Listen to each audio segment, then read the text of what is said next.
আসসালামু আলাইকুম। আমি ইসরাত জাহান।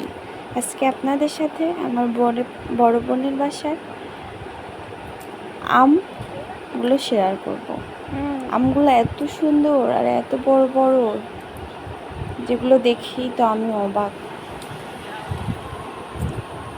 আমগুলো দেখতে অনেক সুন্দর ছিল। আমি এবং আমার মামার বউ দুজন মিলে আমগুলো ঘুরে ঘুরে দেখলাম এবং একটা আম টেস্ট করে খেলাম, অনেক মজা। দেখছেন আমগুলো কত বড় বড়। আর এই গাছে তো অনেক আম। এটাকে কি আম বলে জানেন? এটাকে বলে রূপালি আম। তারপরে আরও অনেক আম আছে।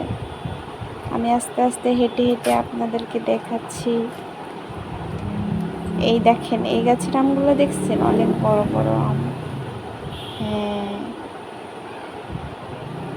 বাড়ির পাশে অনেকগুলো গাছ আছে, সেই গাছে আমগুলো ধরছে। এই দেখেন, এটাকে কি বলে? এটাকে কি আম বলে আমি তো নিজেই জানি না, আপনাদের কীভাবে বলবো।